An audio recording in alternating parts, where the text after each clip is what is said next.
Everyone, it is 6 o'clock and we have a lot to cover, so I guess we will start the meeting right now. Thank you so much for joining us. My name is Pascal Savard. I'm a board member at Green Mountain Adaptive Sports, and thanks to the support of our friends and expert speakers today, I'm excited to bring you this virtual clinic. Green Mountain Adaptive Sports is a small Vermont nonprofit organization established about 10 years ago. And our main adaptive programs include ski and ride, aquatics, Nordic skiing, kayaking, and indoor rock climbing. So for the past year or so, or I should say since COVID, we've had great success at creating educational materials such as these clinics. And in today's clinic, we will share some important information to help you get your monoski equipment ready for the season. The clinic will be about an hour long, and we will end with a short Q&A. So without any further ado, I would like to introduce you to Greg Durso, who will moderate the clinic today. Hi, everyone. I'm Greg Durso. I'm the program director at the Kelly Brush Foundation. Thank you guys so much for joining us. Happy to be the host again here, the rest of our panel. The Kelly Brush Foundation is a great not-for-profit here up in Vermont. We help people with spinal cord injuries live their best active lifestyles by providing grants for adaptive sports equipment. We've already given out over $800,000 in adaptive sports equipment this year to over 250 people. And since inception, we've given out over $3 million to over 1,200 people. So if anyone's looking for monoskis or adaptive sports equipment, please check out the Kelly Brush Foundation and apply for a grant. We're also trying to create new resources and a platform called the Active Project, which puts all the information and resources about adaptive sports into one place for people to connect, share, and learn. And there will be a link to that website in our resource page down towards the bottom. And I would love to start introducing our panel. It's going to be discussing all the amazing monoski things we have to talk about today. So first off, we have Jeff Krill.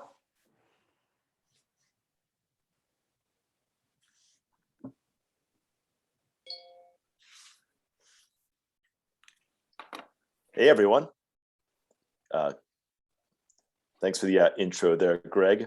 I mean, it's always, this is a fun time of year to start getting everybody together. So I'm excited that we actually have such a big crew on here tonight. Yeah, snow's starting to fall, and it's definitely time to start thinking about getting your rig out there. It's actually had mine out there today, and it always feels a little awkward no matter what. It's been, I was on a month ago, had a month in between. And but yeah, I'm excited to get out there and start talking about it every day on snow here pretty soon. So a little bit about my history. Yeah, I'm the PSA Aussie adaptive team coach. So I do get to spend time working with adaptive skiers all over the country and tweaking on equipment. And that's a passion of mine for sure. So this conversation is right up my alley. So excited to kind of get it all hashed out with everybody here today. Awesome. Thanks, Jeff. Next, we've got Chris Young. Chris. Hey there, everybody. Thanks for joining us. Hopefully we're going to give you some old information, some new information, and a few tips and pro tips to make this season a better season than last one. Thanks, Chris. Next, we've got Keja. Keja. Hey, everyone. Welcome. It's exciting to do another webinar this year and to get started. I'm with Spaulding Adaptive Sports Centers in Eastern Massachusetts, and we do a ski club that works with Jeff and Michaela and Kelly Brush Foundation and Pascal at Stowe, and enjoy providing not just skiing but adaptive sports year-round, a whole variety of sports to a bunch of fun folks. And good to see a bunch of your names here, and I look forward to seeing you in person. Thanks, Keja. And last but not least, we've got Michaela Briere. Hey everybody, I'm Michaela. I have been in monoskiing for 14 years now and learned to ski actually underneath Jeff. So that's been a fun experience. And now I have gone to be a program manager in my third year doing that for Adaptive Sports Partners of the North Country. We offer year-round sports, recreation, and wellness for people with all different ability levels. So I'm just really excited to be here and to share the stoke for skiing with everybody. Awesome. Thanks so much, Michaela. And kind of before we get to our agenda here, I'd like to thank some of our sponsors for today, the High Fives Foundation, Inntopia, DynAccess, and Tessier. So thanks guys for all your support. I think you guys do an adaptive community as well, so it should ski well. We'll start with our agenda for today. So really pumped to be here. We've done a few of these in the past, and this is going to be our first time kind of talking about dialing in your Monoski and things to think about before you guys kind of get into the season here.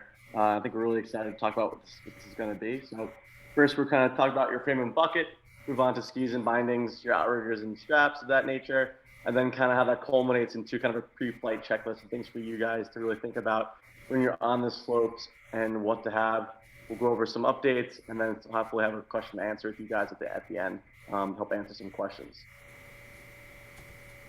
So with that, we're going to show a poll real first. We'd love to know from the programming side, what program skis you guys are using? You guys are using some of these new manufacturer skis? Do you use some of the old skis in there? We'd love to know what you guys have in your programs, and for all you mono skiers out there as well, what skis are you guys using? You guys on some of the newer skis, some of the older skis? Also in that chat function, you can guys start introducing yourselves a little bit and let us know if you guys have been on the snow yet. Have you guys gotten out at all? Did you guys just take your rigs out and just get on the snow, or did you actually look them over and have some thoughts going into the ski season? So with that, I'd love to kind of hear what you guys are doing on your end down that chat function. So don't be shy and say hello and voice what's going on down there. So with that, we can kind of get into our program here. So the Monoski frame itself, where did you guys store your pieces of equipment? Did you guys have it in the cold outside in your garage? Did you have it inside? When you first took that out this year, you know, are there cracks, are there rust, and the nuts and bolts, do you guys really know your skis that well? So from the panel, I'd love to hear a little bit about your thoughts on when you get your skis out and your tips and tidbits for what's going on, the first thing you do to begin the season. You know, I guess I can start it out a little bit about, you know, the first bullet point there is cracks or rust, right? You know, and, you know, having had a lot of different models over the years, and, you know, I'm on ski, you know, 120 to 150 days a year. There's just certain things that start to fail, and you're putting a lot of abuse out there if you've had a ski for a number of years. You know, we get powder coating on some of these skis, right? And all of a sudden you don't realize that around a bolt or a certain area, all of a sudden you're seeing that there's a crack or a chip in the paint. Well, that's not always just a chip. You know, you need to look a little bit deeper into that. It's just something to start to pay attention to, because that can be like something moving towards a massive failure in your frame. And if that's something to really check, even really at the end of the season or continually throughout the season, because that you don't want to be down for a month or two. You know, the season's too short, and to miss out on those days is definitely something none of us want to talk about, you know, especially if it's your job and you want to be out there every day. Yeah, Chris, you've got a bit of an engineering brain over there. So what are the first things you kind of think about when you take your ski out for the year, and kind of get some tidbits of, you know, what you're looking for, what we should all be looking for when we do that?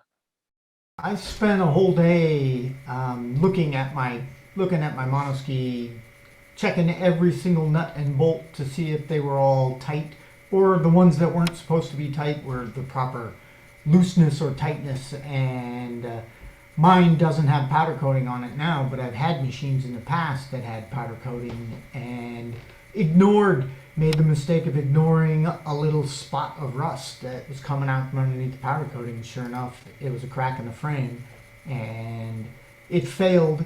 And for me, it failed in the worst possible place. It failed at the X Games, and I ended up crashing and not finishing. So that was a pretty big mistake on my part, to not just take a moment to look, just visually look at the thing. I used to ski a model that was built in Japan, and it failed and had cracks, but the cracks came from the inside out.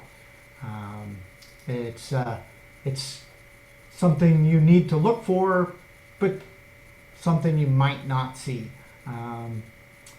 But if you look and you see something, you better do something about it now. Don't go out skiing tomorrow just because you have a day ready to go. Yeah, so guys, make sure you guys look over your pieces of equipment. Make sure you know those nuts and bolts. You know what that looks like, and you guys are actually making sure they're working before you get out there. And on the programming side, Michaela and KJ, I'd love to hear from you guys about, you know, what you guys do from a programming standpoint when you guys start getting your equipment out and ready for the ski season. At Spaulding Adaptive Sports Centers, we take everything out at gosh, it's in November, I think. We get a whole bunch of our staff together, and we've got this extensive Excel spreadsheet that has every piece of equipment, and it's got a vast number of columns across it. Have you checked these bolts? All the seating bolts, all the frame bolts, all the bolts that connect to the shock, all the bolts that connect the foot. And we go through and we check all the straps. We check and make sure that the load mechanisms work on every ski. We check the shocks. We check, do they all have their evac straps? And so every single ski gets fingers or wrenches on every single bolt, every single nut. And we just make sure that everything is in good working order before the ski season starts. Michaela, what do you guys do up on your end? Yeah, it's pretty similar. It's really about taking the time, whether it's your personal ski or your program rig, to take the time to do that. You're making sure if any bolts or nuts need to be replaced, that you're doing that, and getting, making sure that you've got extra parts as well. If you have anything that, is kind of, maybe it's being a little bit older, making sure that you have what you need on hand. So if something does decide to break mid-season, that you've got the supplies that you might need to fix that. So you're also checking your backup inventory of all that equipment as well, so you have what you need. Yeah, and for those of you guys that have load mechanisms on your skis, do you guys make sure you make sure they're working before you go out in the season? I know I had a Prashberg a long time ago that had a lot of difficulties with the fraying of the cables, and I got a new bolt in the bottom that I couldn't even reach, and it was difficult to make the load mechanism work. So I think it's important for you guys to undergo too, that when you guys take your skis out, make sure those load mechanisms work, not just going to the mountain and getting it onto the chairlift. And Chris and Jeff, I mean, what are some of your points to that? Because it is a cable, the one you're speaking of, Greg, with the Proshberger, that's something you should probably replace from time to time, just because it gets gunked up, it gets water in there, it gets frozen, it can get rusty.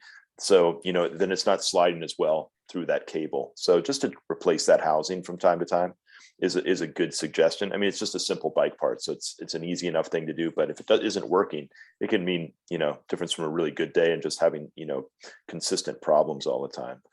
And it's just, with any of those, you got to keep those load mechanisms adjusted well.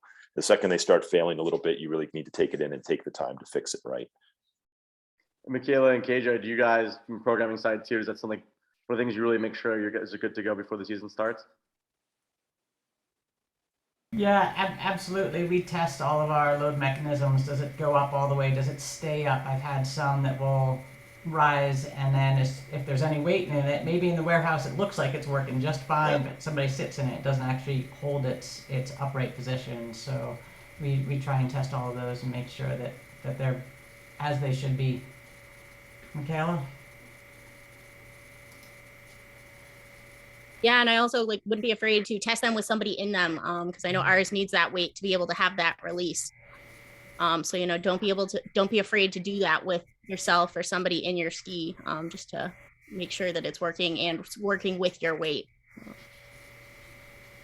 Yeah, I think we could talk about your binding foot plate too a little bit. I know we have a lot of our bindings are high DIN settings, and getting your binding, your foot plate in and out of your binding, right? It's a lot of wear and tear that goes in there. You're jamming it in there really hard, moving it around. So make sure you take that binding foot plate, make sure it's not wearing down and actually stays inside the ski. Jeff, I know you've had your skis for a long time. Something you look at when you're taking your ski out, or just on a daily basis too as well? Yeah, so there's a lot of different parts, to the foot, and there's such a variety of them out there too. So, the binding foot, so there's some that actually have replaceable parts that do wear, and then you can rebolt them on. It's always good to have some spares around for that, but just, that's something that you need to take into account right from the beginning of the season. If you see that, or even during the season, we start to talk about this stuff as preseason. This is an ongoing maintenance piece. You need to be looking at your ski all the time. I'm lucky enough, I have my ski in my office every day, and I look at it, and it comes in, and I just, sometimes I just get mesmerized looking at it all the time, just because I want to. But it's that pre-flight check that I'm always going over, to just taking a glance at it, making sure all the pieces and parts are right. And that binding foot is one of those things, if it doesn't start to fit tight and you start to get some wobble in there, that all that movement is lack of efficiency. And it also then has a lot to do with the way you're going to be able to ski.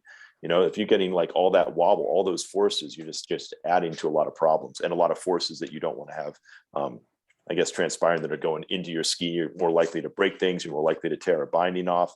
If you can get that as tight as you can, that's really what you're looking for. Yeah, and KJ, do you guys see on your program skis that like you see wear and tear on the foot plate a lot? Not so much on the foot plate.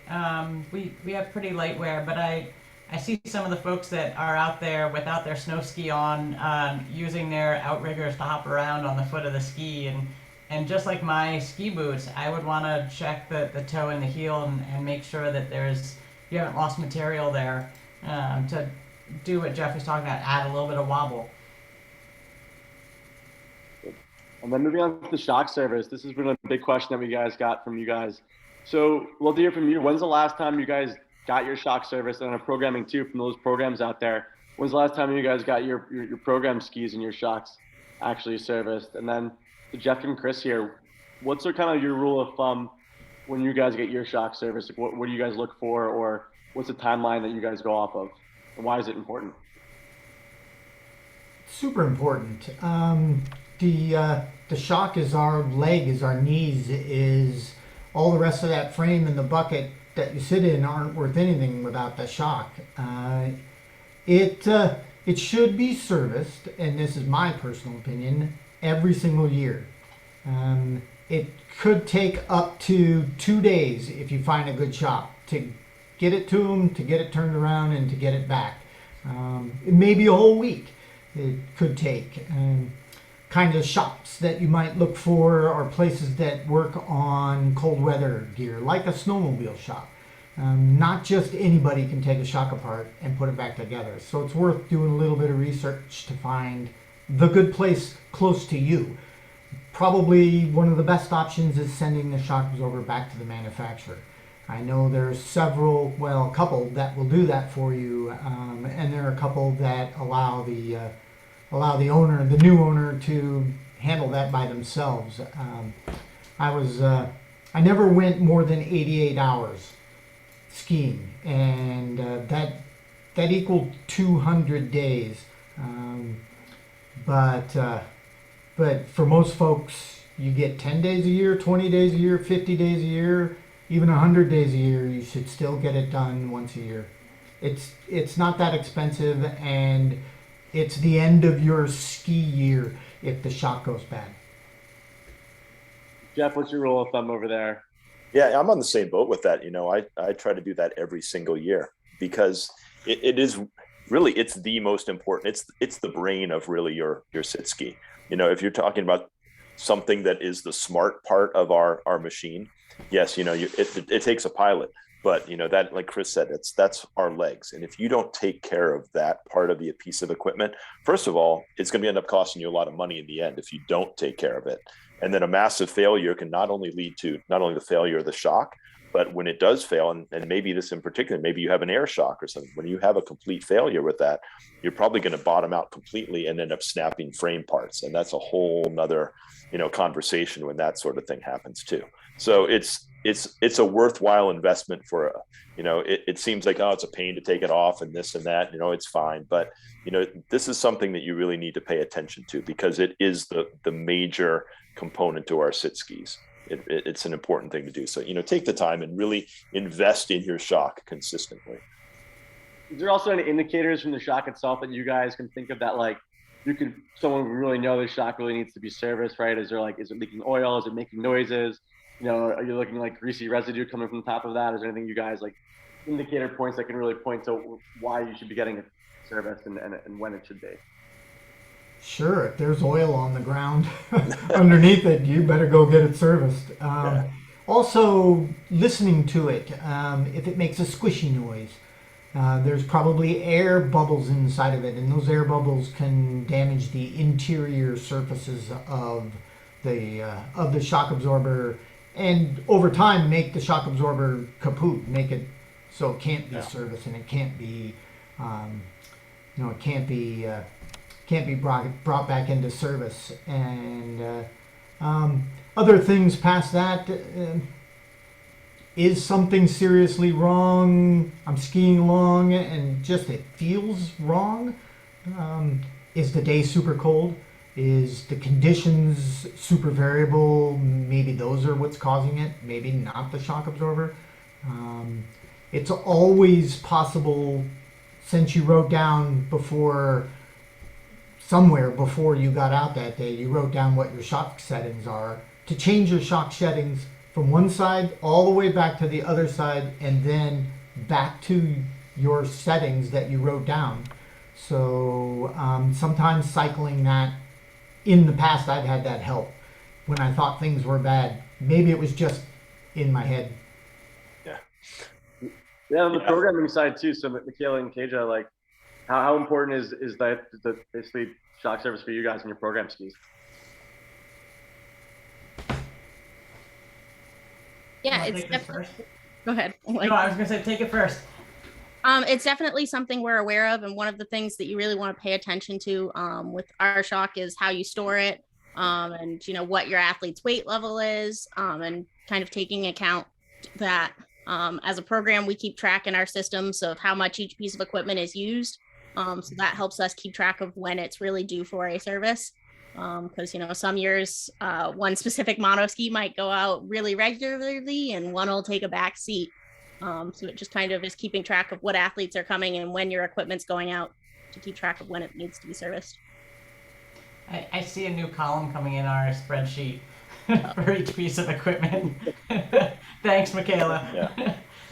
Yeah, I mean, absolutely. We probably have gone too long before sending our shocks back, and we'll be getting on that. But some of those visual indicators, is it greasy, is it oily around the shock? It's probably too late at that point. So swap it out. Hopefully, maybe you have a spare in your fleet, or send it back and hope that it gets to you before the next person needs that ski. Yeah. And Chris, I don't know if you've ever noticed also on some people's shocks when you start to see some grooves on the actual shaft of the piston too. And you're like, yeah, they've let it go too far. And, you start that whole, you can just see the lines in it, and that there's dirt and there's grime, or there's air bubbles in there that have just slowly grinding away at all the seals. And and that's that they're due for a really expensive day when you start to see those things. Sure, it's like the grime in the groove on your brakes and on your disc brakes, and you see that little groove and you think, well, yeah, and it's probably fine. And then in the end, you end up doing a whole brake job instead of maybe just change the pads. Great, thanks, guys. Michaela, why don't you touch a little bit on kind of the importance of evac straps, like from your programming side, and also kind of, why it's important to have your own versus, depending on the controllers to have their own too. So I know this kind of goes back and forth, but I'll figure from you on this. Yeah, so all of our program rigs, with the exception of one, have evac straps with them that came from the manufacturer. So if you guys do have evac straps that have come from the manufacturer, the biggest thing is really to make sure that you are taking care of those and maintaining them.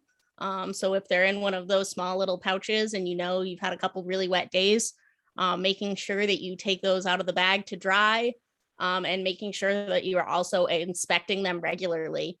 If anything's starting to fray, if any seams are starting to pull, that's something to be very, very vigilant about. The few rigs that we have, my personal one included at our program, that don't have evac straps, I've talked with Ski Patrol and we've gone over how specifically we would evac my piece of equipment, our program rig that does not have them with it, and athletes that are coming to our program with it. So we've gone over with them what that plan looks like. So feel free. Usually Ski Patrol is actually really excited to work with us. They love to geek out and think of kind of creative ways to do that. For me, I don't think I would trust like evac straps that have been sitting in a bag for a long time. I'd rather trust Ski Patrol's equipment that I know is probably newer and has been much more thoroughly and inspected by people with a lot more knowledge and experience with that than I have. So I go to the experts and I talk to them and let them take the lead in that situation, but we've worked together on it. So if your rig doesn't have it, you guys should be talking to somebody and coming up with what your plan might be in that situation. Yeah, I was going to expand upon that a little bit, Michaela, too, on that, because that's, for instance, I don't have an evac system on my my particular rig. So, but I have an answer whenever ski patrol or, somebody comes up to me and says like, how are you going to be evac from the lift? And what I use, it's called a diaper harness. And so patrol has these, and it basically goes underneath your shoulders and runs. So I'm planning on being evac from my body. So I have an answer to that. If you don't have an answer, all of a sudden they're going to have a problem because they're planning on that. They need to have some way to evac you. So as long as you have an answer to what it's going to be and how you would not like to be evacuated. And again, that's personal preference for somebody. If you want to be evacuated from your body versus, the straps that are attached to the actual machine itself. For me, I like that it's attached to me and that I might not fall out of it, or my straps that are holding me in fail. I like something on the person, maybe something on the machine. And Yes, as long as you have an answer to it, that's really what they're looking for at the end of the day. Those are super great points, guys. Thank you. That's awesome. And then just kind of moving on before we move on to the next slide here. Yeah. Potential adjustments on your rig. You guys any other ideas or things people should be thinking about just on the frame itself? But kind of before they're dialing in for the year, or like during the year to look at to make adjustments wise? Sometimes I pull the padding out, that I have set, pull the liner out or whatever, because sometimes those seat bolts have gotten a little bit loose, and then I get some slop left or right inside of that, just from bouncing around over there. Usually in the spring, it ends up being those soft spring bumps, and you were a lot of jamming around, and all of a sudden you didn't realize how loose it had gotten. So just to retighten those, especially when it comes to the seat, is one in particular that it's a lot of times it's forgotten about because it's underneath your padding, underneath your seats, and you're like, I don't want to tear it all out. But it's definitely something you need to check out from time to time. I think the other potential adjustment to be aware of is if any of your gears changed throughout the season, if your straps have changed, if you changed your boots. A lot of times if we see people who have switched to snowboarding boots and they'll come in and have gone from like a much smaller boot, and we'll end up having to make a lot of adjustments to fit different boots and lengths, widths, etc. of those. Great, thanks, Michaela. This is really good, guys. So moral of the story here is really get to know your equipment. It's super important. That way you can focus more on your skiing and less on problems on the mountain with your rig. So take things out, check things early, make sure everything is good to go. This is really important advice. Thanks, guys. This is great. Moving on. Talk about seating now. From you guys' standpoint, what's really the big thing when you're getting your rig together, right? Getting back on the slopes again. Did your body change from last year to this year? Are you changing straps? What are you guys looking to do? And what are some of the things you guys are looking at and give advice to the viewers out there?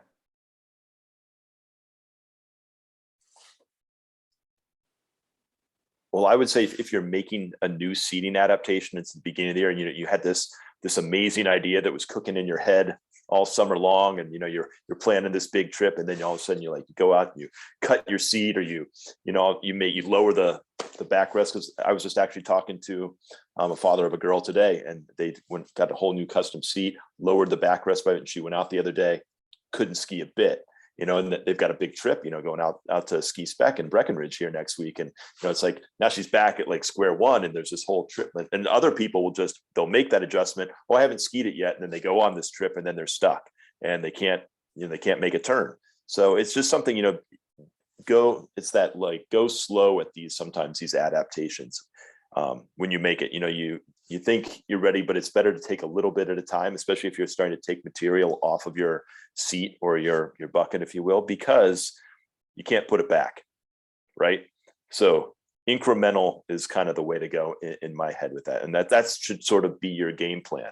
And as you're making those seat adaptations too, like what is it you're truly trying to accomplish by that change that you're making? Really think about it, what you're trying to accomplish physically. What is it that you really want to see happen when you're making these changes? Just don't do it because you saw another guy next to you had it. Like, how's it going to affect what you do? Yeah, and Chris, some of the questions we got was basically, when do you know to kind of move from kind of your standard bucket to a more advanced or like custom bucket, right? What does that look like in terms of you? What are some advice you give to people that are maybe looking to do that or not? What are your thoughts there? Well, the bucket itself are pretty standard across the industry, and the custom part is the insert. I didn't switch to a custom insert until I had spent several years with bits of foam and duct tape, cutting and filling and putting and taking out and doing it all over again and starting new and until I came up with something, okay, this is what I want. I had no idea that was the right path, but duct tape and bits of foam are the best way to build a custom insert that costs, what's a roll of duct tape, a couple bucks. Yeah. It's nothing. And then you know, and you've got a knowledge. So when you do decide, okay, I'm going to get a one piece insert, I'm going to get a custom made just to me. But custom just to you needs to be to your body, not necessarily just your shape, but how your body is, how your body sits, and how your body has changed in your life, and how your body's changed because now that you're using a Monoski, things have changed a little bit. So it's not the end of the world. I have cut on my custom bucket and cut some away and added a little bit here and there and made a new one. It's that bit of duct tape and a hacksaw blade that's bent into a circle. So take the two ends, take it out of the hacksaw, bend it into a circle, and it actually ends up being kind of a U shape. Duct tape or electrical tape those two ends together, and then use the teeth of the hacksaw blade to scrape away. And you can scrape a teeny tiny bit away, and if you've got too much, and you take that too much out and now it's not enough, and you need something in between. And a way to do that is scrape on it, rather than trying to get a knife in there and cut and cut and cut. Now you've got a big huge hole, which is okay because then you just fill it with another piece of foam and start all over again. Yeah, I think Chris, you're saying that whole thing when it comes to seating adaptations is, and I know for you and I, and Michaela as well, I'm kind of never satisfied. It's an ongoing process. Like I get it to a certain way, and I'm like, I could do this, I could get a performance change in this certain way. So I'm constant, even though I have a custom seat eventually, and have it pretty much where I like it, I'm still finding different areas where I can increase my performance and make it better, or I get an idea, and you go right back to the pieces of foam and duct tape within that. And if you guys are trying to, actually, pro tip here is, if you get one of those old turkey cutters, the electric knife, and you're trying to use that, you can sculpt the most amazing foam you've ever worked with one of those. And it will change your life when it comes to actually cutting and working with foam and the little things that you have ideas about. You can really do some nice custom work with that. And Jeff, to your point there about trying to you're never really satisfied and always looking for performance. What are some of the things that the viewers out here should be thinking about for that performance, right? Like why are you doing what you're doing? Why are you going to cut these things? Like, what are you looking to gain out of that? And what are some of these people should be thinking about? Like, if they do want to make these small minor adjustments, what are the things they should be thinking about and why they're doing that? Go ahead, Chris. I was just going to say one would be slop in the bucket. Yeah. And another thing would be I'm having a difficult time making one turn or the other, and that's usually the biggest reason to get started. Yeah, I can find that sometimes, like if I feel that I'm not being able to leverage one of my edges in the same way that it's better on one side versus another, I start to think about how I'm going to change something inside. I need to support one of, so that it's usually my pelvis or something at the head of my femurs, so that when I move a certain direction, I can feel edge engagement. And that's what I'm looking for. Instead of, it's like, I don't want to move and then engage. I want to feel it to be one consistent move to leverage that edge, if that makes sense. When you game plan for that adjustment, what is that adjustment, right? Are you, like you're saying, you want to move that? So are you cutting down side of the bucket? Are you putting more padding there? Are you like taking the back down? What are some of those things to think, what are those adjustments? Really? Yeah. I mean, if you wanted to take it back down to just good boot fitting from an Alpine standpoint, like when it's about filling the void, right? If you have a gap somewhere where you have slop or you have shift and then engagement, you want to move and have engagement right away. So it's usually adding a piece of foam if you're not feeling that, or it might be, is your pelvis or are your hips level inside of that seat? Because you might have one that's shifted off to one side and you need to level it a little bit. But then there may be something else in your body where you have some scoliosis or some spine twist. So there's a lot of different variables to this. But it's really about having the most level platform from which to move, right? A flat ski, a level pelvis, and from there you can usually kind of start to tweak the little other differences. Start at the bottom and move up. Awesome. And Michaela and Tasia, what are some things you guys experiment on seating wise for for programming? For us, early season is making sure that we replenish our foam supply. All that cutting and all that, our big sheets of foam by the end of the season are all lots of smaller pieces. So making sure we have some good stock to start with at the beginning of the year. Making sure that we've got some fit kits, which is from Aspen Seating, a great way to start getting a fit in a bucket that we can then build upon.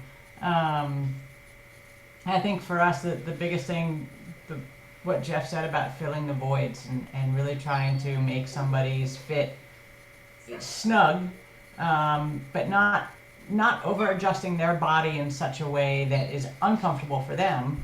We're not trying to correct their body, we're just trying to fill it in so that it reacts to the ski, or the ski reacts to their body well. Yeah, I agree with and emphasize too what Kay just said. It's not about trying to correct anything. It's about trying to fit how your body is. Because when you do start trying to correct them, we're throwing off people's centers. But even with our program, like in the slide that Greg's got up here, guys, there's like 3 different types of buckets. So if you have options, or if you have friends who have different types of buckets, having the ability to try out different bucket setups and figure out which one feels best to you is really helpful and is a great tool to have. Can I say something real quick too about foam too? And this happens in a lot of different programs too. And that where I don't know where everybody gets their foam, but it's really important to use closed cell foam versus the cheap stuff that came out of packaging from here, there, and everywhere, because we do have a lot of people that have latex allergies in particular. So some of this cheaper foam, or that puts a lot of dust into the air when you're cutting it, working with it, it can be a consideration. So you really want, and also the other kind is absorbent and can have a lot of water and moisture in it. So it's not the optimal thing to work with. And don't go grabbing the couch off the side of the road that has a bunch of foam in it from the frat house down the road.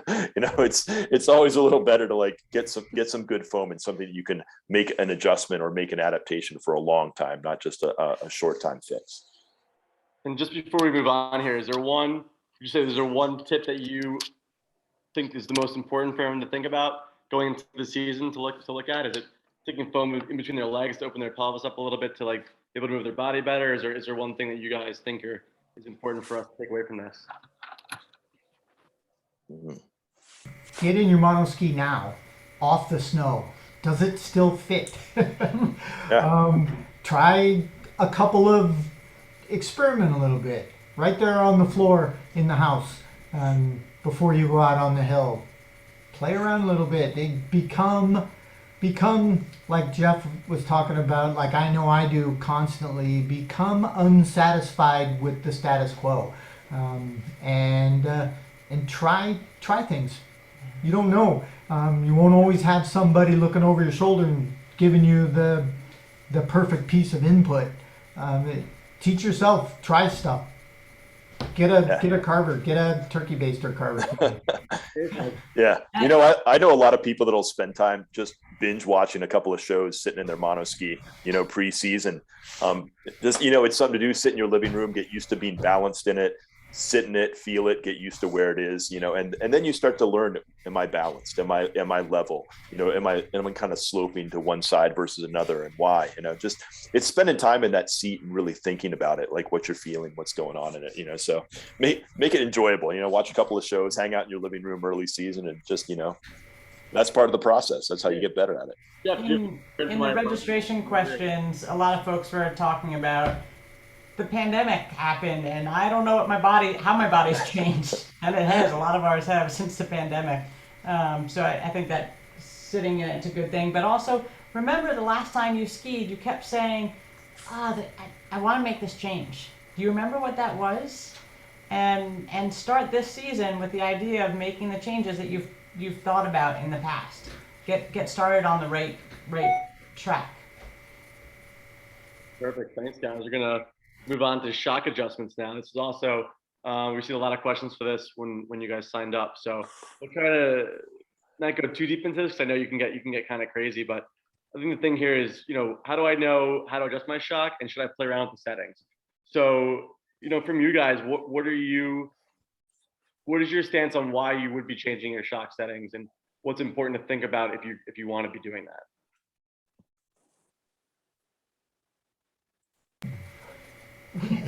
The shock settings are your friend or they're your enemy. It's worth playing around with.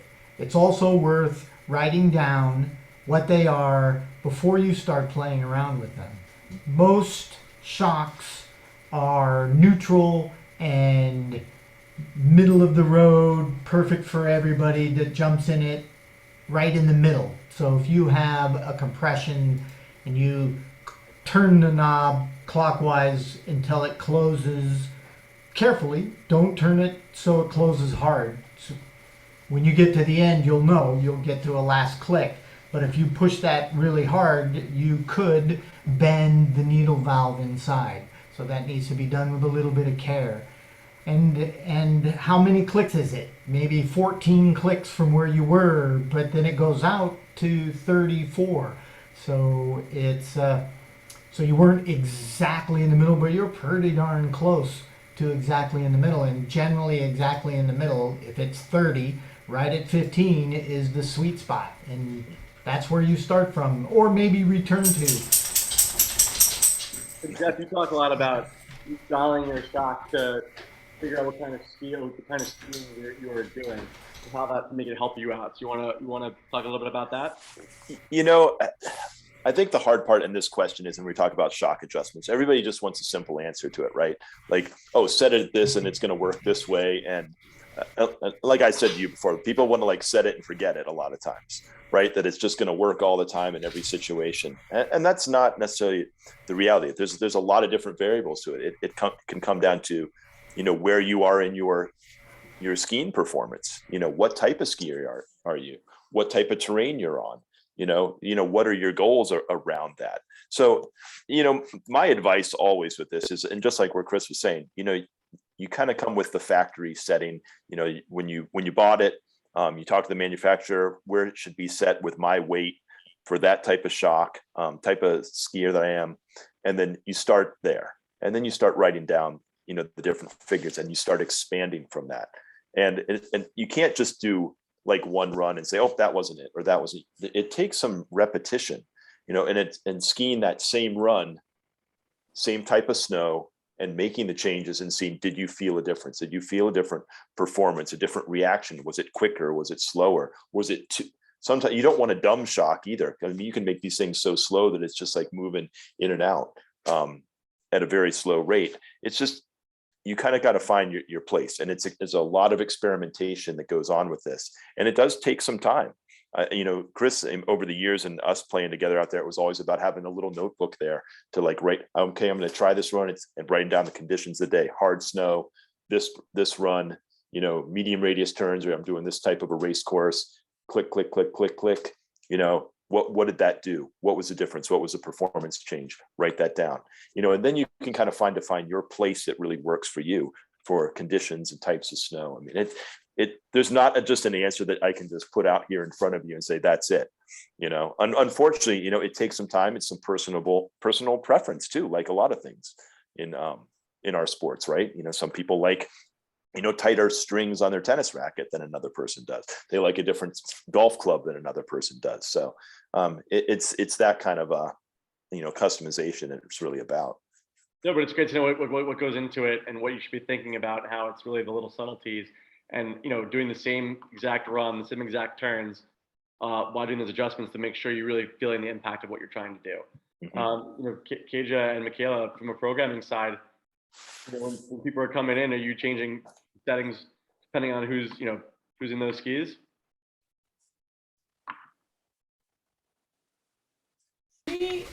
Most of the folks that we come through using our program skis are at a more entry level place. I we start at a pretty neutral spot, and I don't think we tend to change shocks a lot. Other than the setup for the tensor, the air setup, we will set that pre-rider coming in. We'll know what their weight is and have a sense of whether or not they've skied before and where we should set that. And that's a really great one to start. But the rest of our oil-based shocks are in a pretty neutral setting. Yeah, I think it's pretty much the same for us, especially with the air shocks and our Tessier ski. We have those set up ahead of time, and we're just going to make notes as well in athletes' charts when they're coming for programming of if, we do think that we need to adjust that next time, or if we started out somewhere different. Just, again, writing that down if you're a program, writing that down in your athletes' charts so that you're saving them the hassle of having to rediscover that the next time they go out for a lesson. Absolutely. It's no different than the notebooks that Chris and Jeff were talking about, their own shocks. Somebody in the chat earlier when we were talking about seating mentioned taking photos of programmatic foam for that participant that comes, and you've worked really hard on getting the foam just right.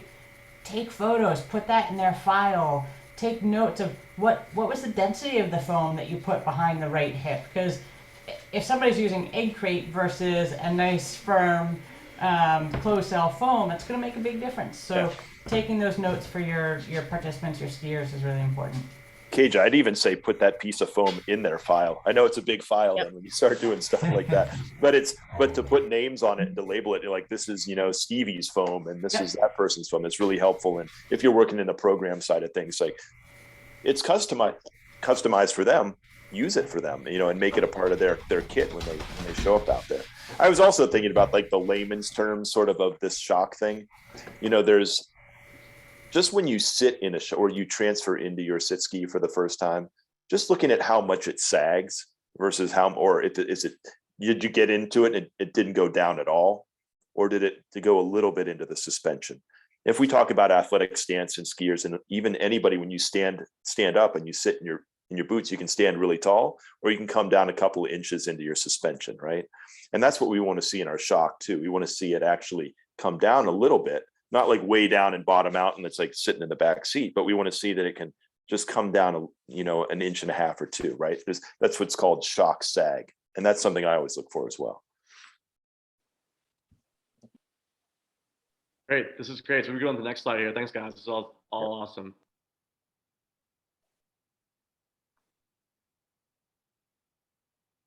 So next, we'll get into actual talking about maintaining your snow ski and your bindings. And so when you guys got done skiing last year, did you wipe off all that moisture off the base of your skis? Did you actually put it away? Where did you store those to? Are your edges all rusted now? Do you have hair growing out of the bases of your skis? From the panel here, what are some tips and tricks you guys do, or we should really be knowing about getting into the season here?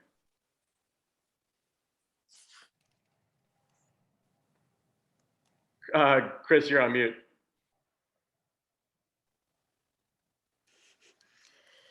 Oh, still on mute, Chris. No, we lose him. He's just on mute. Oh. Oh.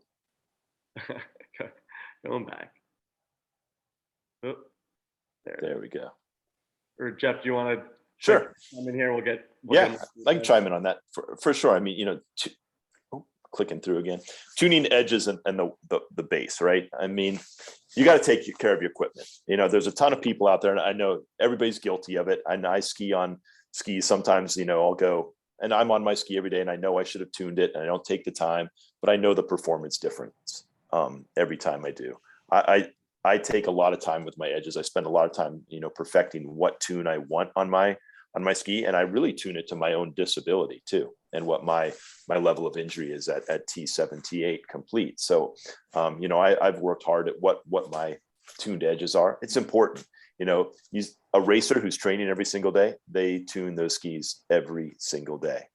And I will tell you something else. You don't think that wax matters that much, but it actually does a lot when you're talking about your pivotability and your ability to slide on that snow. It's an important piece to it, and it's one of those that we all are guilty of getting lazy about. I mean, I've talked to you about it before, Greg, too. Like, you just go out and you just ski it and you ski it and you ski it, and then you just not, I didn't take the time. And then you get on that ski and it almost feels so fast that you're like, whoa, I can't even handle this thing. So totally different ski. Right. Once you're in your skis, you actually, yeah, it's totally different. So it's super important to do that. Now we got Chris's back off mute, so sorry about that, Chris. Yeah, Yeah. sorry about that. Cage left us like computer inept here.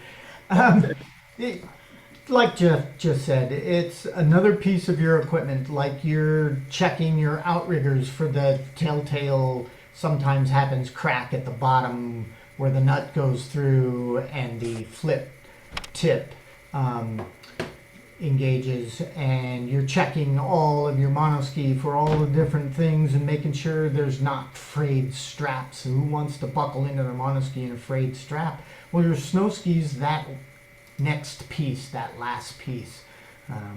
You're looking at your binding on top of that snow ski. Is it obviously worn?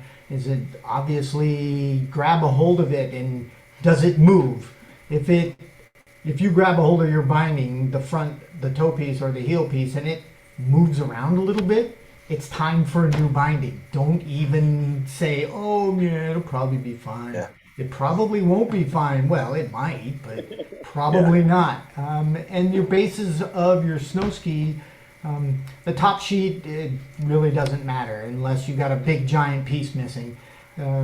Otherwise, you don't worry about it. But the base of your snow ski is pretty darn important. And if you don't want to take the time to learn how to do it yourself, there are tons and tons and tons of resources out there to learn how to do it yourself. And the equipment and the tools to do it could run you about $12. You could get a full kit of things if you went and got yourself an old iron at a garage sale or something like that, and a little brick of wax from the ski shop. It's relatively inexpensive, or you could spend the thousands of money that I spent on tuning equipment in my whole career. It's something else to take care of, and why not? You can just ski it. So what if it's got rust on it? But it won't be as good a day, and you won't have as good a time. And if you ever get to a place where there's some long cat tracks and roads, they're going to be the one pushing, and the other people are going zooming right past you. It's You know what? I'm just thinking about another thing. A common mistake that I see all the time that's done in regards to people's skis.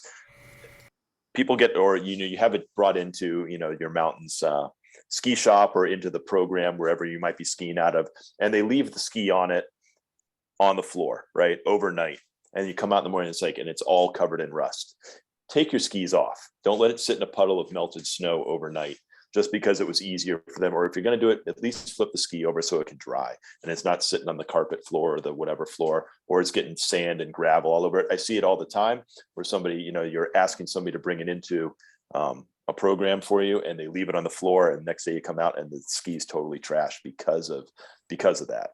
That was one thing I was thinking of. The other thing I was thinking about is the bindings themselves, and like what to look for in how they fail. Nothing scarier to me than when my binding rips out of my ski and I'm going tumbling down the house, if you want to say ass over tea kettle, in other words, it's a sprint car crash. And that's the scariest time, right? And your ski goes jetting off down the hill. There are things you can look for inside your bindings. Chris was talking about this, if the nose is loose. That was in particular if you're using the Solomon bindings, where we put the plug in the front. Those loosen up from time to time. You got to check that plug and make sure that it stays tight. Are the wings tight enough on your nose so that you're not shifting left and right with it? And even underneath the brake in there's something. If you see some wobble in the tail of the binding, pull that brake off and take a look at, there's a secondary plate inside there that the little wings, sometimes they start to flare up and break and crack. If those are starting to fail, you're getting close to a massive failure where your heel piece is going to wear out and tear off. So these are just things you got to really check those bindings out and look for those, just like we were talking about cracks and pieces. We're putting a lot of pressure on those bindings. So, you've got to inspect those just as much as you do anything else. Take a look at the screws, make sure they're all tightened every once in a while. Take that binding screwdriver and put a little hit on it from time to time. And while we're on the bindings real quick, what would you say is the most optimal binding we should be looking for, right? Is it that race binding with minimum dim of 18, or as long as you're buying the blocks and the pins to block the stuff out, is that good too? And kind of explain a little bit what the blocks and pins actually are.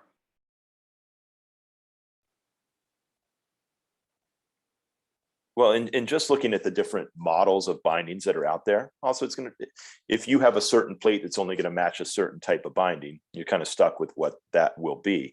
But most of the bindings that go up to, let's say a 16, or even a lot of the, they're going to have a metal body on them. So that's what I kind of prefer for myself. So it can go up to 16, then you can find 20s and up to 30. But a 16 for me has been fine, as long as it's a metal body. And then you use things like you can see in this picture here, where you see the metal plate so they can't release left or right. And then you see a block in the rear. That's going to keep you from coming out. But the metal body is kind of an important part because it's made to take greater forces. And, everybody picks up my skis like, those things weigh a ton. And there's a reason for it. I want a really durable binding that's going to withstand what I'm putting it through. Yeah, you guys want to add to the binding kind of talk real quick while we're on it?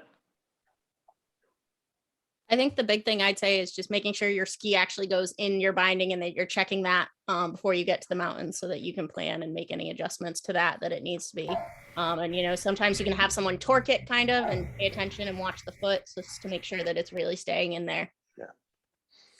Can you guys talk a little bit more about the ski itself, right? If we're talking about, everyone's talking about what skis you should get, what's the most optimal for you. So from a programming side, Michaela and Kaja, what are you guys putting people on? What kind of skis? What do you think works best? We're talking about from a beginner standpoint, and then Jeff and Chris, like, what are things you guys look for in your skis? I think is an all around ski. It's people should be looking at and thinking about when they're demoing or trying to find a ski that works for them.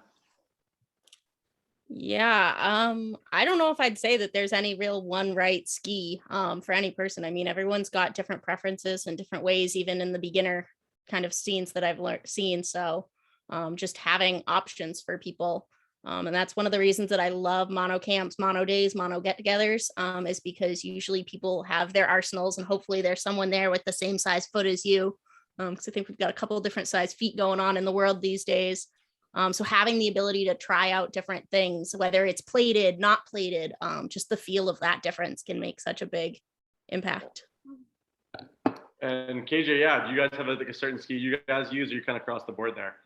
We pretty much go with an all mountain ski. I think for us, having some different lengths and some different widths, but still within that all mountain, and most of the variability is, I guess we do also have some slalom skis, skis for little smaller kids, but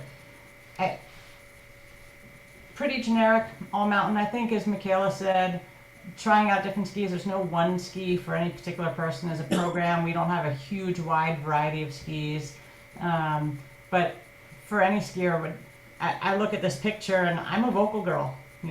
I think any skier is gonna find their skis that they like. So Jeff and I talk about this probably all the time. We wish all our boot sizes were the same. To pop in. Yeah. Also, Jeff, like, what do you ski on the most, and what do you think? I mean, what is your recommendation to other people out there? Well, for me, so I'm a Nordica person, but I love the Enforcer and I love the Spitfire 80, and then I love my race skis. I mean, I do like the whole variety. I think a quiver is kind of where you want to evolve to within your sit skiing world. But I will tell you that even on my all mountain skis, I take race plates, like standard, like a marker piston plate, and I put those on my all mountain skis, even though a lot of people would flat mount them. I do that because I think that it takes the pressure off of it, because we put so much pressure to that single ski. I think that it allows for a little bit greater movement. You're not putting so much pressure on all those screw heads, and you're less likely to tear out, and you're also less likely to bend skis because it's distributing more of the pressures along the length of the ski versus into like one hard point in front of the binding, especially at the toe. I know a lot of you guys who are fit skiers out there, you ever look at your ski and you see right in front of the binding, you always have that little just a little tiny little up. Well, a lot of that is because there's so much pressure right at those point where that's the rigid spot. So if you have a plate or something like that, that's what I prefer to do. It allows for a little bit more movement, and it can flex with the ski, so you don't bend and go or break as many either.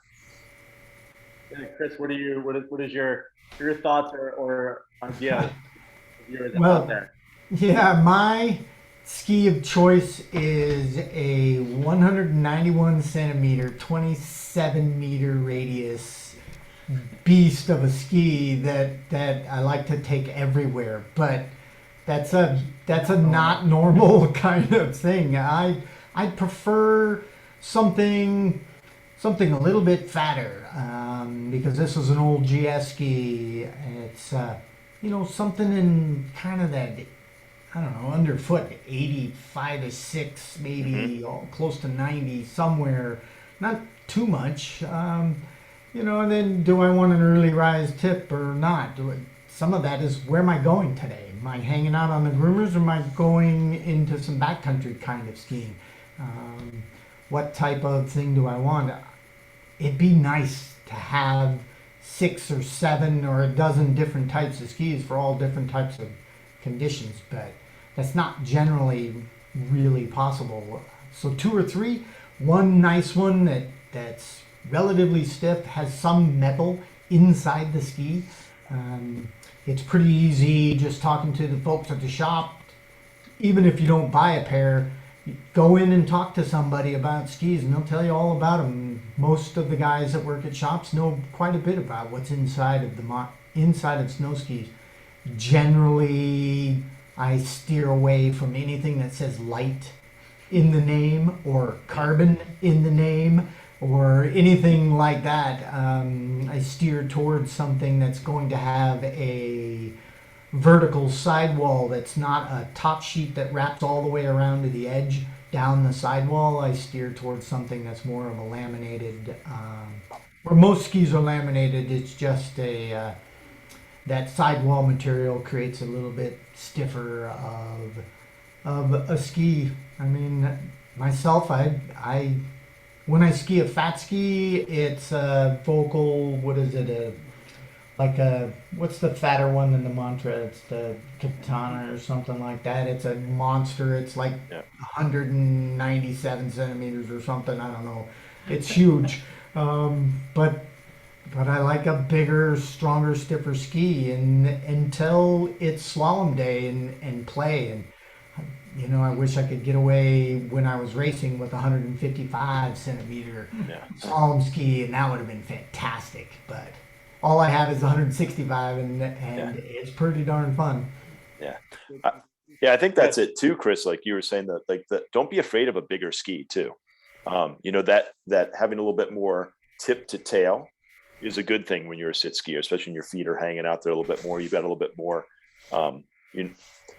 little more ski underneath you. And I find a real advantage in that. But you said too, don't go with something that says backcountry or says light, or it's designed to be a skinning ski, because there are a lot of them out there that are designed, especially now with the uphill thing taking off so much, where everybody's skinning up and then going down. They want light. Well, there's a lot of fat skis out there that you're going to come across, but you want something that probably has the 2 sheets of titanium for a top sheet and a wood core. And yes, it's heavier, but those are the bomber skis that are going to be able to handle putting all that weight on one. And that's why, I choose like a bunch of different skis that have that. You said the Vocal's a great one. I've loved, the Enforcer. It's a heavy ski, but for me, it's worked great in not bending. They last a long time. So, but those are the kind of things we're looking for. A lot of people say, oh, it's too heavy, but if it's heavy and overbuilt, that's the ski for us. Yeah. This is very insight, guys. And to me personally, I like the 88 centimeters underfoot, have the metal in there. Those all mountain skis really do that now. I think between local Nordica, they're all out there. Even Armada's doing that stuff now. Bizarre. They're all having top sheets in there, and the 88 underfoot. That all mountain skis becoming really popular, and for sure, got good surface area tuning. Ski a little bit wider to keep you balanced too. So definitely helps. This is great. So we're gonna move on to the next slide and talk a little bit about outriggers at some point. Kind of approach these pretty fast, but I think the outriggers are super important. Let's not forget about this stuff. It's also made out of aluminum, has string on them. Most of them, they're Velcro. It's probably the things that are break the most. So I think it's always important you guys think about this stuff. Make sure you have extra of these things. And basically, Michaela, what are your biggest suggestions when it comes to outrigger maintenance and things you think about when you're starting the season and in season? So starting and ending the season, I'm checking everything over. I usually replace that string pretty regularly because it does tend to get stretched out, and especially checking over your plastic parts.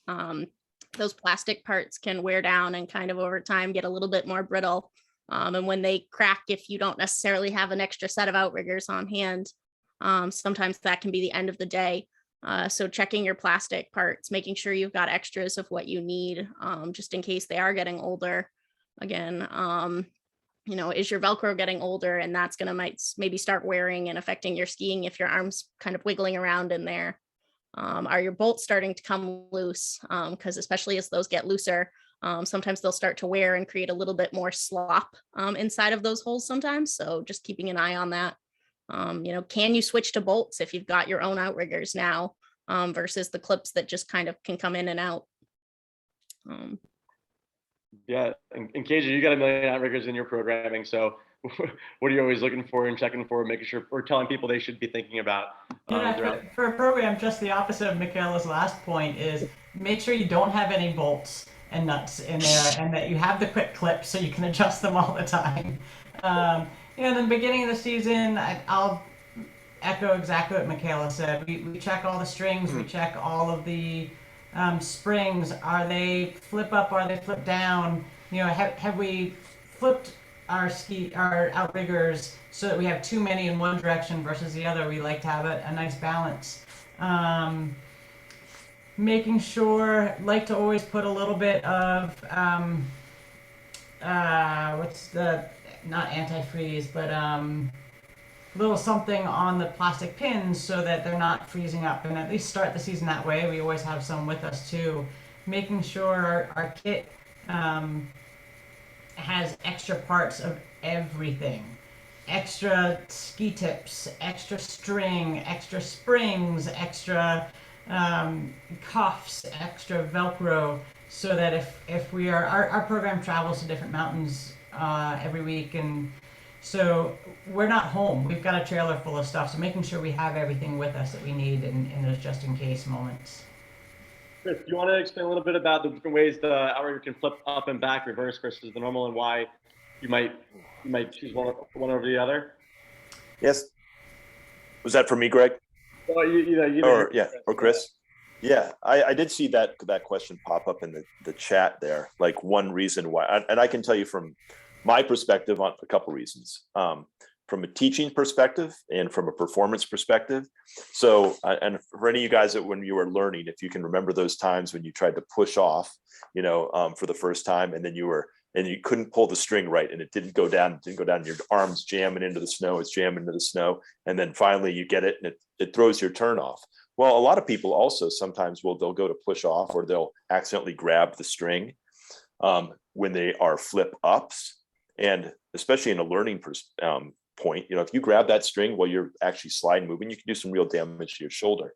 The other thing is that sometimes, that outrigger pin can freeze, or it's like partially there. All of a sudden now you're skiing along and you have the springs in the flip up position, and all of a sudden, bam, it flips up on you because it had moisture and it froze or whatever. And now you're in a situation where you've got one outrigger that's up and one that's down. You can actually end up hurting yourself a little bit from that. So that's one aspect to it. The other aspect that I really like about flip down is that if you want to talk, if this is your friction device or this is your turning mechanism or part of it, right? It complements your ability. What's going on with the ski is that when it flips down, you have better contact with a more surface area or edge of that outrigger. If that makes it, you're not fighting the heel of it trying to like pop up all the time. It's actually trying to force itself down to the snow. So when you're trying to do those first turns and you're trying to steer those outriggers, you get better contact to it. Let alone the fact that it's great when you just push straight out of the gate, you just click it and off you go. But there are some actual performance oriented pieces to it if you start to think about it, how that flip down outrigger has better contact with the snow. Thank you, Jeff. That's really great. I think we're going to move on here really quick, but I just want to point out pictures. For you guys that are struggling to get off the trail a little bit, if you see in both these pictures, there's kind of some bolts in the middle of the outrigger there. Those are helpful or tools to be able to actually use your outrigger to push off the chair if you need be. So thing to think about if you're having issues trying to get yourself off the chair. If you can see both those in each picture there, I just wanted to mention that quickly. Yep, Greg, I think you are starting to see that with a lot of these chairlifts that have a lot more dump to the back of them these days, and a little bit, and everybody likes the soft cushions, but it's not necessarily always the greatest thing for us in the sit skis. So, you find that a lot of people, depending on what your level of injury is and your ability to like use your core to move forward, that can be a real asset. Yeah, for somebody to be able to pull off. Some of those shelves you actually have to hop off of, or you're not getting the content on the snow, so you really need to be able to get yourself off. So it definitely helps to have those if you're having those issues for sure. So next we can talk about our pre-flight checklist and just kind of go over everything we kind of actually the body straps first, sorry. So things we can just things to think about too if you guys are looking to upgrade your straps or what's out there. Can't go through this quickly. Really the first picture is just an abdominal belt. Depending on your level of injury, what do you guys feel works best for you? Need the body point buckles in that second picture in the middle there to keep you down. Just different ideas. Or the new thing that people are starting to use now is that body point shoulder strap for people with a little high level of injury and just keeping you more snug in there, but actually opening up the side of your body, able to actually create better angles. Things to use for us. Just wanted to just point these straps out for you guys, and we'll move on a little quickly. It's just have time for some questions here at the end. So next is our pre-flight checklist. So this is kind of a culmination of what we've been talking about, just general Monoski maintenance, going over the bolts, the straps, your blocks, your bindings, your outriggers, making sure those are all working. And these are the tools that you should have with you to make sure you can fix all these things. And I'd love for each of you to kind of go over one piece on here that you guys think is important to you and why you have it with you. Michaela, we can kind of start with you if you want on this one. All right. So one of my contributions to this list was the whistle. And that's something that I think I learned the hard way, and now try and teach my students to do as I say and not as I did. So having a whistle with you, I think, a lot of us monoskiers have either accidentally gone off the trail, slid off the trail, etc. So having a whistle with you, you can blow a whistle for a lot longer than you can shout for help. So that's something to keep on you, to keep in an accessible spot. And with that, I say also always try and put Ski Patrol's cell phone number in your cell phone, so that if you are in that situation, hopefully you can kind of assist in your self-rescue by giving them that information. Good one, Michaela. It was fun talking about that, and actually, how smart idea it really was. And you really that's how you get no cell phone service half where you are when you're skiing. So it's really cool to have that. I mean, even if you're a qualified skier, you hit a patch of ice and your ski slides out, and on certain terrain, and you keep going right off the side of the certain trails. It can happen to anybody. So. Yeah, and Chris, what is one of your go-to things on here that's important for you to have with you all the time? Well, for myself, I carry a small toolkit with me. It's not on me out on the hill, but it is down at the bottom. But I like Michaela's whistle idea. I've gone into the trees unintentionally a couple of times and was able to get myself out, but one of the times I had to actually get out of my monoski, clip out of it, crawl around, wrestle the monoski up against the tree down below me in the deep snow, and then get myself back in full of snow till I could get out of there back onto a trail that I could get back out again and get all the snow out and get back in a proper fit and such. And it might have been nice to have a little bit of help, but things you need.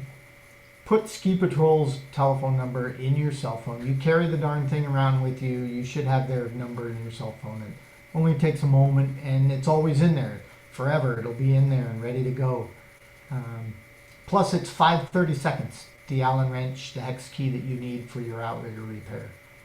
And Tessier, what is your biggest thing you have that you go over on your programming when you're out in lessons? Yeah, well, now that we've wrenched on all parts of our rigs preseason and hung out watching the Brady Bunch in your rig. Thank you, Jeff. You've had all the tools in your hand that you need, hopefully, because you've touched everything at the beginning of the season. So as Chris just said, take note of those sizes. Get one of every tool that you need, stick it in a bag, and travel with it all the time. And maybe not bring it up on the hill, but if you need to make an outrigger adjustment, or you think that you might be changing some things around, put some of those tools in your pocket, even on the hill. And the word that I was struggling to find earlier, the de-icer for those outrigger pins. Super huge. And Jeff, what's your big thing? Yeah, I'm gonna kind of go like, I guess, stack onto what they said. Having that bag just on your wheelchair at the bottom of the hill is huge. And put your outriggers, don't leave them in your car overnight after a day of skiing. Bring them into your hotel room if you're traveling. Make sure they go into someplace warm. Make sure that they're dry and all the water got out. And there's nothing worse to me than getting in my rig, getting all set to go. I push over to the lift, and now my outriggers don't flip down. And I know I'm not, and they're like, there's no way I'm getting that string to pull. And then you got to send somebody inside or try to get out of your rig and go back inside and find a hair dryer. I always got to go find those hand dryers in the bathroom somewhere to try, and I'm in there thawing my outriggers out. That's another pro tip, is a good place to go thaw them out in.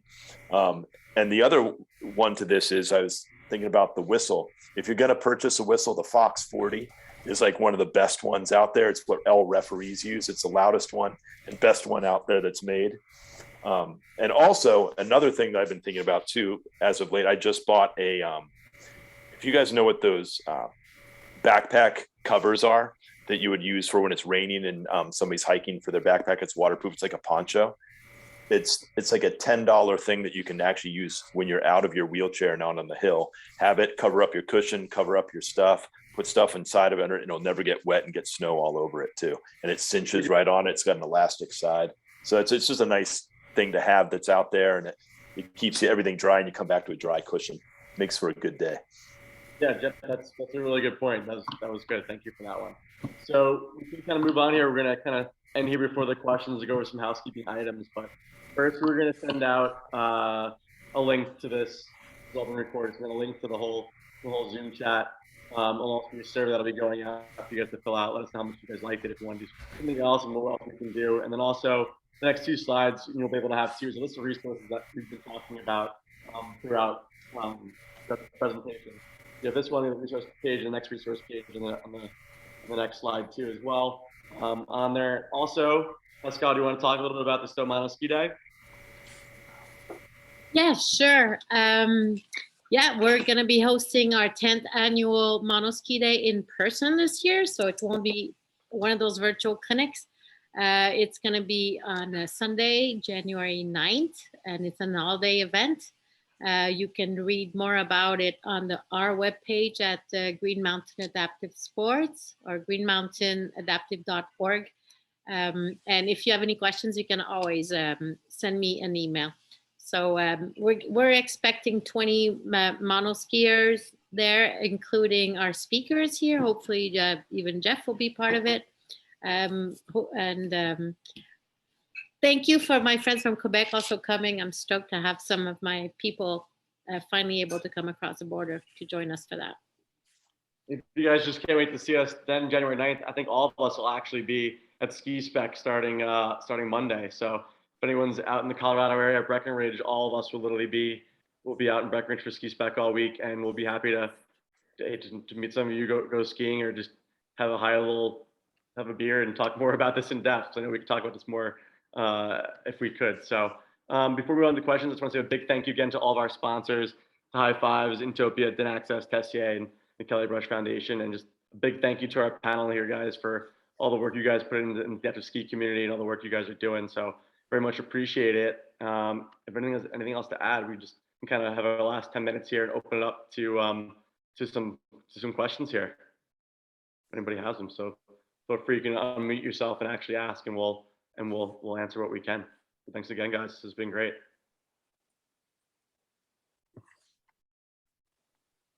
Don't be shy.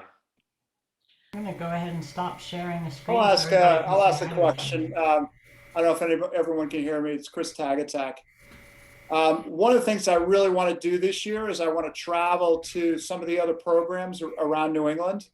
And so I'm just wondering if someone could put out a list of how to get in touch with all of you guys, so that I want to go visit Loon Mountain, and I want to go down to Connecticut, ski Sundown. Pico has a great program, but with everyone on this call, it'd be great to know how to get in touch and sign up and spend a few days in other mountains other than my home mountain, which is Stowe.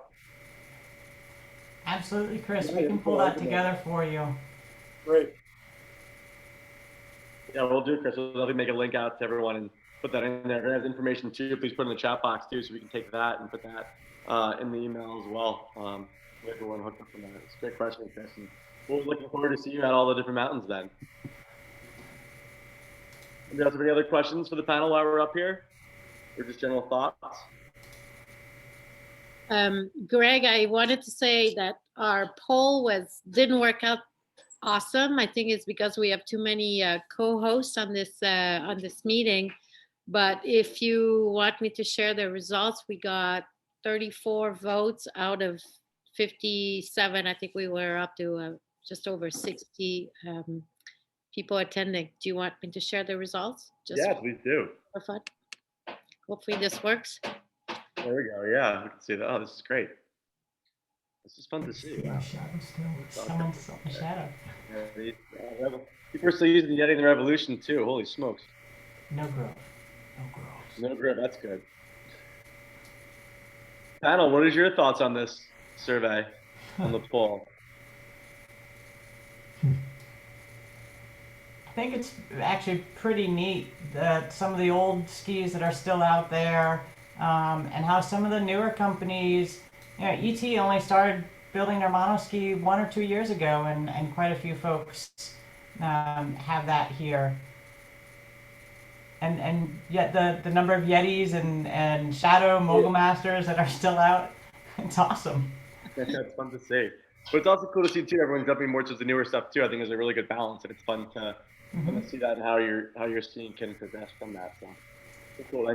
Yeah, I'm skiing a Yeti at the moment. Actually, I got it shipped out from Canada over to here, and Really? I've been skiing that. Yeah.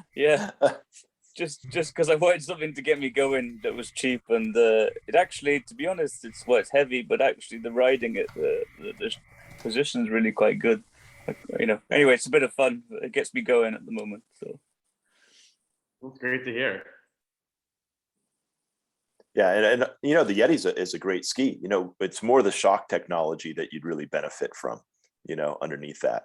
Because when you look at what that shock is compared to a lot of the newer technology that's out there. Yeah, and depending upon which Yeti model you have, I'm not even sure. But God, the thing is, just because it's older doesn't mean that it doesn't ski well. You know what I mean? Yeah, it's been good. And it was $350. It cost more to ship it over, actually. So I just got it just to get me, Right. You nailed it. Yeah, just to get it going, just to get some sort of skiing in, especially with all the COVID shite stuff. So Steve had a quick question about ski length. Any recommendations? I know, Jeff, you were talking about don't be afraid of having a bit of a longer ski. I know, obviously, right? Like when we were able-bodied people, if you're a standing skier, right, usually the rule of thumb that it was up there on your chin or nose or eyes. But for us in the monoski is sitting down. What do you guys have a rule of thumb of where you feel like the ski length should be? Do you do it based on weight, or what are your thoughts?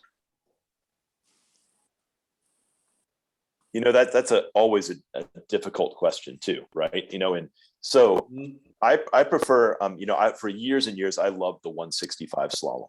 It was my go-to. It was, it had a ton of side cut, stiff enough, but I was also missing out on a lot of different performance aspects and versatility because I was stuck with just relying so much on the side cut and turn shape. I wasn't developing a lot of the other skills and fundamentals that I needed to develop when it came to skidding and being able to just butter a turn. I was relying on almost diving into turns consistently all the time. So I needed to create, I needed to have something that allowed me to have more versatility. So I started to go to the longer skis and more all mountain skis, which actually made me not just rely on side cut driven turns. I actually learned how to use the ski in a better way.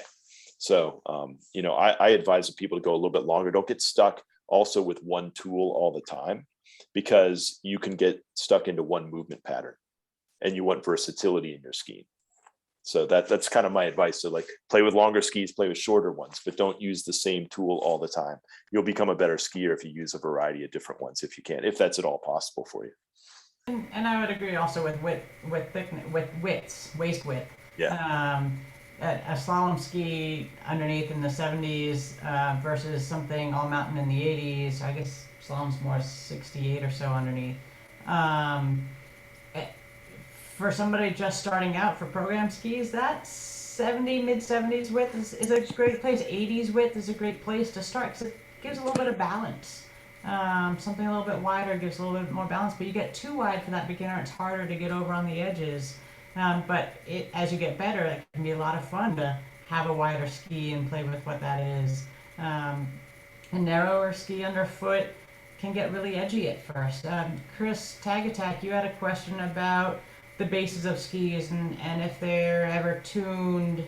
I think you said like almost like a keel of a boat on the base. Yep. I think we do a lot of that more with the edges, so that there's a little bit of an edge on the base versus the sidewalls that give not the base of the ski where the wax is, but on the edges just a little bit to give a little bit of that shape that you were talking about. Yeah, I know Chris Tagatek, we've talked about that before too, about it gives, especially depending upon your injury level too. I'm trying to remember what yours is, Chris, exactly. But Yeah, I'm T7, T8. yeah, same as me. So I like that forgiveness of a little more of a boat hull. Like, so I go with a pretty much a 2-degree base bevel on most, because I like it to be able to not engage right away if it's too flat. It wants to high side me. So I like that I can kind of roll it over before the edge engages. And that was something that Chris and I were working on years and years ago. And even on some different skis, if you start getting crazy, as you get really fat, I've gone with even like a 3-degree at the tip, because it's so fat for me to move inside of it. And then I feather it back to 2 degrees underfoot and back out to maybe 3 at the tail. So there's lots of different things that you can start to play with, and, go to your tuning guy and start playing with different tunes to tune to like what's going to work, especially if you're feeling that a ski is extremely grabby or you can't move inside on it and you're getting high side and it's rolling your hip to the outside. Start to play with the tune, because that's usually the place that starts at. So yeah, I'm a big fan of playing with those edge bevels. And I think part of this too is as either a mono skier yourself in like the mono community or as a program, talking about what ski you're picking for the day and explaining why you're going with that ski. Some days if I'm going to demo stuff for students all day, I'm going to be on a ski similar to they are. So that I can demo those skills in a similar manner. And, if you're going to go rip, taking out your slalom ski and talking over the differences in there and teaching people as they're progressing in that process to take ownership and also not become reliant or feel dependent on one ski. Because I think sometimes when we switch on people, they tend to get really, really nervous and get in their own heads. Getting people comfortable trying. True.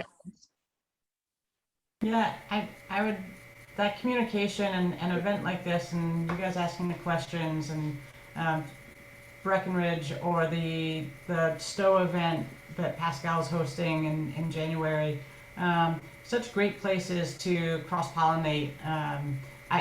Michaela, I think not only is our Excel sheet going to expand, but we're going to add whistles. Just learning from each other is such a fun thing. Yeah, we've all been talking up, and that's why it's great to have these conversations and learn from each other. And there's, it's like our disabilities are the same and each so different, and so not everything works the way it works for all of us. So it's really fun to try things out and get each other's brains and see what works and try to get into it and build this community so we can access the things we want to be trying to do. So this is why it's very cool you guys are on here and supporting us, and we're able to have these conversations. Yeah, I've got one more question. Sorry to double up. Go ahead. You guys are getting me fired up to get different skis this year. I've been skiing the same ski for about 7 years. Oh boy, Chris. Even my friends are telling me it's time to get a new ski. But if I go out and buy a new ski or maybe 2 new pair, how do you guys who have been doing this a lot longer than me, do you guys just like having 2 of the same, or would you like having using this forum to be able to swap skis with other people? So now instead of having 2 pair, you've got 4 different skis that you can give away your second ski that you're not using. Yeah, you know what? Sometimes the thing is, Chris, you're going to find a ski that you absolutely love, and you gave away the second one, and then all of a sudden you break or bend that one, you're like, oh, I'm hating my life that I gave. The other thing is that's really nice is this is an advantage for us as sit skiers is we can rotate them, one in the shop if you don't tune your own. You can have one getting tuned while the other one you're skiing, and like you're like swapping back and forth so that you're always having a fresh ski out there. And that's the other advantage, because there's nothing like when you just like get this one ski dialed in and you love it so much and it breaks and it's gone and you're like, oh, I wish I had that second one back. So there is some advantages to having that. But again, yes, you can swap back and forth, and for sure. And I've done that over the years, gone on a pair with a buddy over time, because we wanted to try a pair of skis, and that's a great thing to do too. So. Yeah, I think it's good too, but at least you find what you do like too that way. So, I mean, it's nice that way, but at least you try different skis out. You're like, oh, I know how that felt. I know how this felt. And you're like, I did like that one. So maybe next year you go out and actually buy that ski then. So if it does break, now you know what it is, and you go out, you just go out and buy that ski then, it works for you. So it's helpful that way as well. I try to accumulate as many skis as possible. Call those warranty departments and see what you can do. That way, if they've already been they've already been drilled once, you don't feel so bad, and just try to see what works. I've got a whole fleet this year. I'm really excited to see what works and what doesn't. I know I like to, when I go to doing a camp or any kind of one of these events, I try to bring as many skis as possible, because I do like to share skis and get people on them out. I know Michaela's been on a ton of mine over the years and different ones, and just like, try this one, try that one. And like, you just do a bunch of different runs. And it's good to see the different performance changes that you get out of different skis too. So it's a fun thing to be, because we don't always get to demo. So when we're at these events where we're together, bring your quiver, and if you can start to pop different ones on and let people try them out, it's a great experience for everybody. So it's about 7:31. Any other questions before we head off here? And it's been great, guys. So I appreciate it. Well, I got an open-ended question. I feel that I'm going to get a few different opinions, but if I was looking at going over to North America, Canada, US for a resort, I usually try and go independently. I take train or the airplane, and I'm looking, if I was looking at a resort that works quite well, being in the wheelchair, that's easy to get around, or easier to get around, should we say, that you can get on the slope easy. Some of the European resorts, I'm sure a lot of people have skied over in Europe, but sometimes you can be 3 or 4 miles outside the actual place you need to be skiing on. And then you got your bar, your bar's a mile up the other way. And I'm just wondering, I know it's kind of open-ended because people are going to have their own resorts that probably suits them, but I'm up for any tips, or if you can send them across or something like that, that'd be great. Stuff that, can't really go wrong with just flying into Colorado, flying to Denver or Park City, I think, or into Salt Lake City. I think those are the two big hubs. It'd probably be a cheap flighter, for bigger city flying over to. And then there's so many resorts around there that actually have adaptive programs. Okay. Denver and Salt Lake City, and they're all well-respected programs, and they all have those access, so you can call them and be able to do that. I think for my 2 cents, I've traveled a lot, and those are the easier ones to get to, and there's a bunch of them too. So you can do a day here or a day there as well. And see what works for you. So that's kind of my 2 cents on that one. Yeah, I have Salt Lake City pops up a lot on the radar, so it's good. When a few people mention it, it's usually, pretty true. So cool. Okay. Good shout. Cool. All right. Well, it's 7:33. We should probably shut this down. Again, guys, thanks so much for coming out. Pascal, Ground DynAccess Sports, are putting this on. The panel, you guys are the best. I can't wait to ski with you guys in a few days. So I'm really excited. And everybody else, hope this really helped. Any questions, our emails are here. Please reach out anytime. We're always happy to talk or text to do this stuff. And let us know. Anybody have anything else to add before we get out of here? That's it. All right, farewell. Thanks, everyone. Thank you, everyone. Thanks, guys. Yeah. Nice chat, guys. Thanks to our Happy turns. speakers. Do your snow dances.